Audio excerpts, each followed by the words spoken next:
I'm joined today by Jake Ciely of The Athletic to discuss why TJ Hockenson is one of his favorite fantasy football draft targets this year.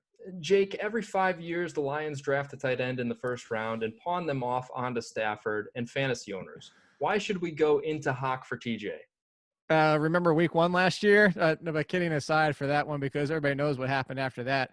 The big thing about Hawkinson and is he's such a good blocker that the snap count should be extraordinary. It was already 63% last year as a rookie, and with his issues last year, I think if you're looking at somebody who is the all-around next great tight end, especially in a great offense for them, I think Hawkinson's going to be a matchup problem for years to come, and it's only looking promising now that he's back to being 100. Well, you assume back to being 100%.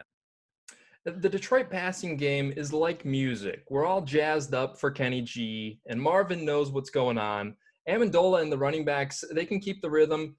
Do you think Hawkinson can be a tight end one as a backup singer on the cowbell? Or if not, which band member is going to get demoted?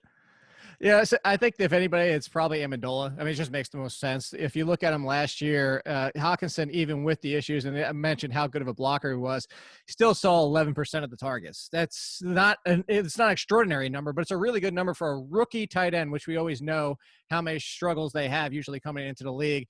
And then if you look at some of the more advanced stats, I mean, just watch him play. But if you're a lover of the advanced stats, like yards after the catch, yards at separation, blah, any of them you choose, his name is alongside Darren Waller, Travis Kelce, Evan Ingram, Mark Andrews, George Kittle. That's where he ranks in that group. So if you want a comparison of what he could be, yes, I actually think Hawkinson is a top 10 tight end this year.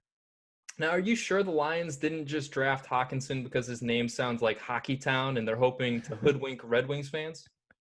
No, I mean, I think they really understand at this point that they're the forgotten team out there. Well, actually, I guess maybe the Pistons are the forgotten team. They understand there's not a very high bar here. So, like, getting people more focused on hockey would actually probably pull them away. They probably want to separate themselves at this point.